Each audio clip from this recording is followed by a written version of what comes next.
nta mwana wacibwa mu rugo yemeye gukosoka cyangwa se guhinduka azababarirwa. Baririmbyi mukunzwe, ba YouTubers mukunzwe, mwirinde amagambo y'utugara. Nama yarakozwe ikorerwa mu muhana umwe wahangaha muri Kenya, Nairobi.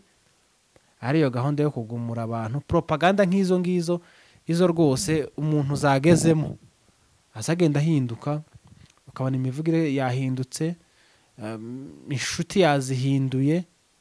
Ariko ibyo ngibyo nukuri tubyirinde. Nta keza ko kwifatira ko kugendera mu mwanzuro wafatiwe. Wowe wenyine ifatira umwanzuro uvuge ngo iki ni ciza reka ngikore. Umuntu urengeje imyaka 18 wese agomba kwifatira umwanzuro akavuga ati niyo mahitamo yanje, ibi nibyo ngomba gukora, ibi nibyo ngomba kureka. Kwifatira umwanzuro ni byiza, simvuze ngo mu butugara. Kwifatira umwanzuro kuco watekerejeho ni byiza, ariko kareka gutekerezwa n'undi cyangwa se kujanwa n'undi wenda wangiritse mu bitekerezo wayobye gusa ngo kubera ko nguri umufana tereka nanje mugoboke. Wikwica abakristo bawe, wibashiramo mu nyangire se imaziki, mu nyangire imaziki. Wowe nawe nimukemurana ibibazo mwari mufitanye na mahirwe, niba utanabikemura birabareba. Ariko mureke wenda mufata amakanisa mu yacamo ko harunaka bariya sinzi ibintu babamo. Wewe mubiki Yesu ibyo abamo tubizi, wewe ibyo ubamo turabizi.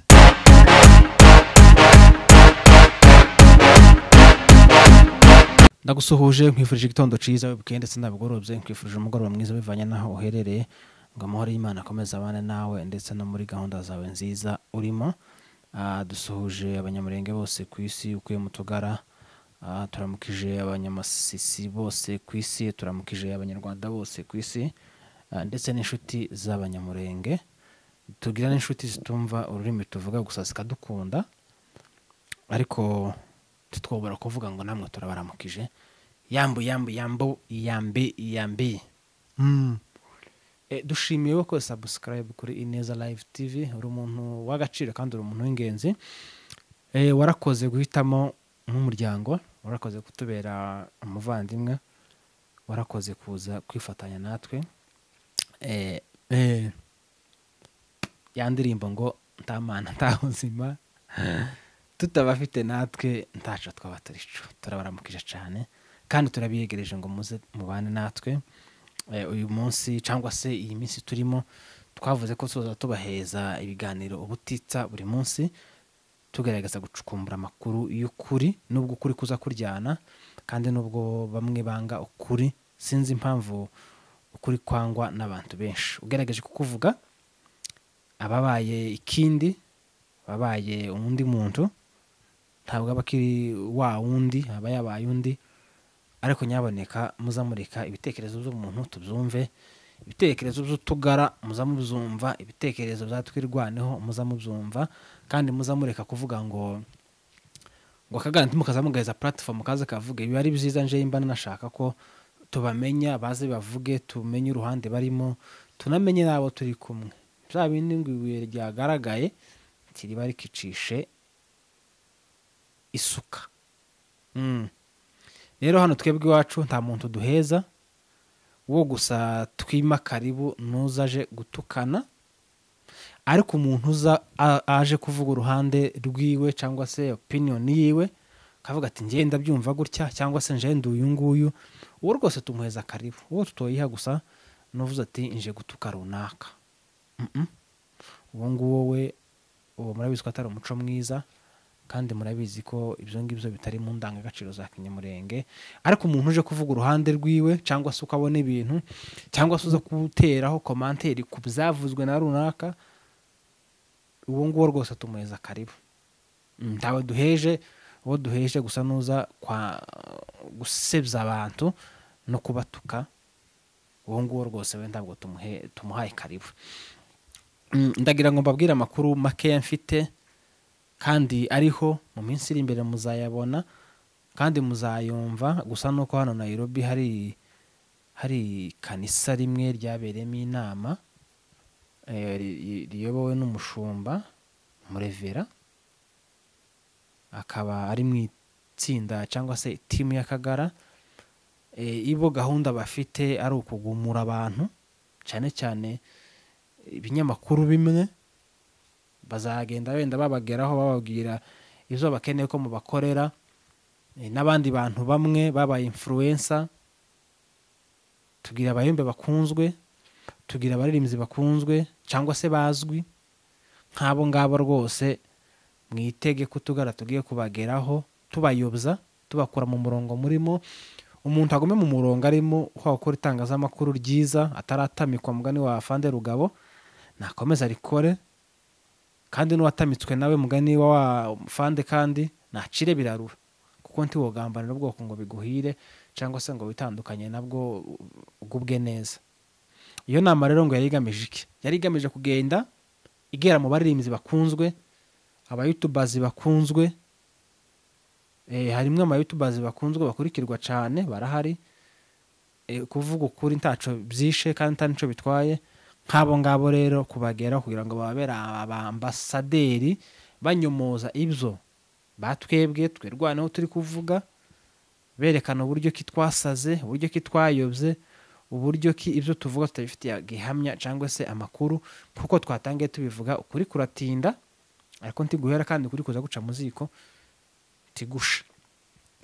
Rero ibyo bintu nimugenda mubibona biha bivugwa cyangwa se mugenda mubona umuntu yarahindutse, ubu ngo azaba yaratamitswe. Umuntu agume mu murongo arimo mwiza, n'uwawutaye cyangwa se uwayobye nawe ushobora kugaruka. Na wa mwana w'ikirara nawe yaragiye agurisha imitungo yiwe, ibintu byiwe byose aragenda ageraho arya ibiryo by'ingurube, ariko ise amubonye aravuga ngo uyu niwe mwana nishimiye, muzi ibyo ibimasa yabaza amuha karibu. Nukuri nta mwana wacibwa mu rugo yemeye gukosoka cyangwa se guhinduka, azababarirwa. Baririmbyi mukunzwe, ba-YouTubers mukunzwe, mwirinda amagambo y'Utugara. Nama yarakozwe, ikorerwa mu muhana umwe wahangaha muri Kenya, Nairobi. Ariyo gahunda yo kugumura abantu, propaganda nk'izo ngizo, izo rwose umuntu zagezemo azagenda ahinduka, ukabona imivugire yahindutse, inshuti yazihinduye. Ariko ibyo ngibyo nukuri tubyirinde. Je mbaye mbivuze, uzagerageza kubinjanamo nzamwamaganira kure, kandi simfite guhinduka. Nzarya duke ndyame kare mugani wa wundi, kubera ko ifaranga nk'izo ngizo aho kugira ngo urye amafaranga uzoza urara wishikura kaho baba kunyora ibinyunguti cyangwa kaho haribwa n'igiheri. Norya dukeya nkagira amahoro mu mutima ngasinzira, ariko nkareka kwitandukanya n'abandi cyangwa se nkareka no kugambanira ubwoko ibyo ngibyo. Ibyo rero gahunda irahari, barayifite, n'amakuru twahawe rwose. Numwe muri bo igisekeje mukora inama, bamwe bakaza bakabivamo bakaza kubivuga. Nimba ari ukugira ngo wenda message itambuke vuba, nimba ari ukubijamo nawe utabizi, ariko ntakeza kabyo, ntakeza ko kugambanira bene wanyu, ntakeza ko kwitandukanya na bene wanyu. Ugasanga umwe uramubajije kubera iki wabaye Akagara, ati nuko runaka yabaye Akagara kandi ndamukunda, niyo mpamvu yatumye nanje mugoboka. Nta byiza byo kuja mu murongo utihitiyemo, nta keza ko kwifatira, ko kugendera mu mwanzuro wafatiwe. Wowe wenyine ifatira umwanzuro uvuge ngo iki ni ciza reka ngikore. Umuntu urengeje imyaka 18 wese agomba kwifatira umwanzuro, akavuga ati niyo mahitamo yanje, ibi nibyo ngomba gukora, ibi nibyo ngomba kureka. Kwifatira umwanzuro ni byiza, simvuze ngo mu Butugara. Kwifatira umwanzuro kuco watekerejeho ni byiza, ariko kareka gutekerezwa n'undi cyangwa se kujanwa n'undi wenda wangiritse mu bitekerezo wayobye, gusa ngo kubera ko nguri umufana tereka nanje mugoboke. Iwe hari impamvu yatumye aja muri ibyo, cyangwa se natamitswe, ariko wowe ntiwatamitswe kurabijamo gusa mu kigare. Ariko ubundi kubera iki ufite imyaka yo kwifatira imyanzuro, ufite n'ubwenge bwo kwifatira umwanzuro, ukemera ko runaka gufatira umwanzuro? Waba uzi ko bigira ingaruka mbi? Ngo sinabitekerejeho, ngo sinari mbizi. Reka wewe ibyo bakujanyemo ishara utekereza, ntese ndi mu murongo muzima? Uyu murongo ndimo ingaruka ni izihe? Ibyiza by'uyu murongo ndimo ni ibihe? Tuzarwanya akagara kari Nairobi twivuye hasi hejuru, mudukunde tubarwanye, mutwange tubarwanye. Tidushaka ko mucafuza ubuhunzi turimo, tidushaka ko mutuzana amacakubiri, bamwe batangire basubiranemo ejo n'ejo bundi, kandi barabavukanye, bari inshuti, barabavandimwe, barasabanaga. Ariko nasetse noneho n'uwo mugabo ngo ngwiwe ngo hari kanisa ngo atotaramiramo kubera ko ngo ari ryatwirwaneho. No makanisa ni inzu nk'izindi, gutarakubitirwa mu ikanisa ngo agira ngo sinzu yubatswe n'umufundi, n'uwubatse kimwe n'iyo ngiyo ubamo. Ibintu by'amacakubiri turabyanze, ibintu by'ivangura nk'ibyo ngibyo turabyanze. Nimba utagira gahunda yo gutarama muri wowe, nimba bitakubamo, nanje sinkunda gutarama, nasenze mu gitondo biba bihagije. Nimba gutarama bitakubamo, reka kugumura komite yawe y'ikanisa ngo rira kanisa ndi mukaza mutaramiramo. Ibyo bintu bundi bibamarira iki? Ibyo bintu bibafasha iki? Nzashaka umupasiteri cyangwa umurevera umwe aze tumubaze kuri ico kibazo. Urwango ruharova mu bakozi b'Imana, abakaduhaye umurongo tugenderamo, ahubwo ko murarudushiramo. Iyo umurevera nko yamaze kwandura mu bitekerezo, akanduzana komite yikamwemerera, ngiyo kera babikubisa muri perezida wa korari, nawe bwiye komite y'irabyemeye, byamaye bankihame, bikaba nkari ikizira.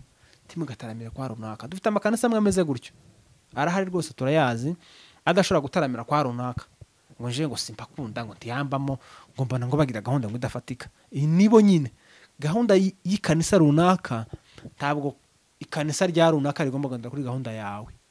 Buri muntu wese cyangwa se buri torero rigira gahunda rigenderaho.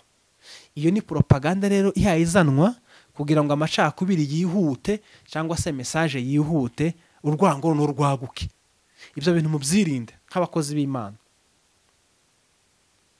Nituyoba ni mwebwe, nitugendera mu nzira nziza ni mwebwe, kuko ngo umwungeri mwiza nuragira intama zakanazicyura, ntatahe ngo azibagirwe cyangwa se ngo agire zacura yibagirwemo izindi. Ugomba guhakikisha ko zose zatashe, zose zaje amahoro. Niyo arwaye ukamenya ko bayiguriye umuti, ndavuga umwungeri mwiza. Aho niyo yavunitse, nimba ari ukuyikanda mukayikanda, cyangwa se nimba ari ukuyishiramwo wenda nk'utundi tuntu dushobora kuyifasha kugenda neza mukabikora. Uwo niwe mwungeri mwiza. Ntidukeneye bano biyita ngo usibye ko ngo tuzabamenyera ku mbuto bera. Imbuto bera niyo tubamenyeraho. Nk'abo ngabo deja tuba twamaze kumenya ko ari ibigarasha, ari ibiwane. Ntabwo umukozi w'Imana ushobora gufata umunsi wawe ngo ufite inama yo kugumura abantu. Nimba hari icupfa n'uriya mushumba nyirira kanisa, wikwica abakristo bawe, wibashiramo mu nyangire se imaziki, mu nyangire imaziki. Wowe nawe nimukemurana ibibazo mwari mufitanye, na mahirwe. Niba utanabikemura birabareba, ariko mureke wenda mufata amakanisa muyacamo kwa runaka bariya sinzi ibintu babamo. Wewe mubiki? Yesu ibyo abamo tubizi, wewe ibyo abamo turabizi, turabizi. Si wowe bizi wenyine. Wishaka rero kwica komite yawe cyangwa se kwisenyera kanisa. Nabonye ikiganiro umugabo umwe yakoze, wari umusirikare kavuga ngo aya makanisa yo muri Kenya ntabwo ari uguhamagarwa, ngo nukubura ibyo bakora, akabona umurimo mwiza agomba guhugiramo ari ugufungura ikanisa. Ntiyabyigiye, ntiyahamagawe n'Imana, yihamagaye. Bamwe tunamenya ko munaforota, mwitwa ngo muri abashumba. Inama z'utugara turasanze muri Kenya, amacakubiri nkayo turayanze. Abayobozi b'amakanisa ndi mukagira ibyo mupfa ngo mubitwegekeho, ngo ndovuze ikipigana nyasi ndi naumia. Twebwe tukama tugenda gusa ngo uzubona se ngo revera wacu ngakunda kwa runaka, ko ntahakunda, ko ntaza nahagera. Ngo indowa nguriya mugabo ntakasengera indoha ntiyasizwe amavuta kimwe nawe, ntiyahamagawe kimwe nawe, cyo kimwe nuko yihamagaye kimwe nawe. Mureke kutwica, turi intama zanyu, mutuyobora uko mushaka, ariko icyo tuzazemera n'ayo mapropaganda mabi muhamuzana muyafatira inama. Ugasanga umugabo arabyutse n'igitoko ngo dufite inama ku ikanisa. Inama y'iki? Ngo turagira ngo ibyo tuvuga ngo mu ikanisa ngo ririya kanisa ngo ntirikwiye kugenderana n'iri ngiri. Kuraca imanza se uri Imana? Nudushira mu rugo rwango nkatwe bakristo bepfo bo hasi tuzarukurana, kuko nimwe mugomba kudutoza umwuka, tuzakurana n'uburere, tuzakurana. Icyo twanje twiviye inyuma nakagara na Nairobi. Turakanze. Ayo mafaranga yanyu muyagumane, tuzakomeza turye bike byacu, turyame kare. Hari umugabo wansekeje ngo nyina w'Akagara yamenyekanye muri Kenya. Nimba gisaba Akagara nawe yaramenyekanye, nimba ntawo haba ari rya kanisa rigira nyina gusa ntirigire se nanje nawe. Ariko ibyo bintu tuzabirwanya twivuye inyuma. Kenya tumeze neza, dushaka ibintu nk'ibyo ngibyo. Aya n'amakuru nikuriye bamwe muri mwe anyihereye, gusa si ngombwa kubavuga amazina kuko tuba dusa naho twiciye amayira. Ninkacagiye uba ufite umugezi uguha amazi wenyine ukawufunga kuko ndapima ndebe ko amazi ngo yufunge karafungika nyine. Rero umuntu nk'uwo yaguhaye amakuru si biziza kuza kumuvuga ubutegereje ngo nejo azaguheza ndi. Mwabaririmbyi mwe turabakebuye, tubabwiye mbere mufite kuzagendererwa, ariko mwirinde. Muriho neza kandi mubayeho mutaratamira, komeze mwirinde ibyo bintu. Twebwe Kenya turabyanze. Iyo propaganda numvise ejo ngo yarageze i Burundi ejo iyi ngarishize ari hayikora, mureke yakore. Ariko twebwe muri Kenya dushaka amahoro, amakanisa dukeneye kazatemberana, irifite abashitsi tuje gutaramayo, irifite ijyagize umukristo wawe wagize ikibazo y'iryo kanisa, twese tuje gutaramayo guhumuriza. Ariko ibintu by'urwango bihaye bituruka mu amakanisa turabyanze munabyirinde. Twanza Akagari na Nairobi muri Kenya, uzabigerageza wese tuzahaguruka tumurwanya, nta mwanya tuzamuha. Dukeneye ko hari n'abandi baza bakavuga, tukareka kugenda mu kigare dufitemo abantu babi tutabizi. Hamwe turabazi ko muri utugara kandi tubana tubizi, ariko byarushaho byiza ukavuga ati yeme jewe ndakagara rwose, mureke kwirirwa muntaho umwanya. Ayo maproje yanyu yo gufasha imfubyi n'abapfakazi n'ibikorwa byiza na education mu bana basizwe na base batabaye, je byo simbirimo, nje mpagaza muri ruhande. Saba byiza tubimenye, kuko nakubwiye ngo ibe ryagaragaye ntiri barikishishe isuka. Uwo mwuka mubi turokomesheje katika jina la Bwana, katika jina la Yesu. Turawanze, turanawamaganye. Mureke kugumura ababitahira. Ntawe ugomba kubwira utaha ngo natahe, wenyine bizamuzamo yitahire. Nimusubira gukora indi nama tuzabavuga. Mugende mureke ibyo bintu murimo, uwandura yandure ku giti ciwe ariko ntiyanduze abandi. Ibiba byiza rero iyo hari akaneke kamwe kanduye mu yindi kwakoramo kagata, niyo solution yonyine. Turabakunda cyane. Aya ni amakuru twafashe muri uyu mugoroba wa na gatanu, tuvuga ngo mwirinde izo nama. Ngo muraza mudutuke, ngo ariko se nk'aya makuru ngo bayakuye he, ngo ubundi ngo ntiwasaze, ngo ntiwavangiwe. Reka da, turi bazima, takiyobya bwenge n'imwe dukoresha. Abumva ino nkuru bakayemera muzabibona, abatayemera ngo nimumara kumenya ukuri niko kuzaba batura. Rero turavuza sente tuyajyamana, reka tuyabwira abakunzi bacu. Murabizi ko tuzadukora inkuru zo kubesha, taca babimaze, tuzadukora inkuru dufitiye source. Reka mbabwire ngo amahoro mu mutima abakunzi ba Ineza Live TV, amafaranga mu ikofi. Turabakunda cyane, ibiganiro byacu nakagaruka. Ciao ciao, bye bye, weekend nziza.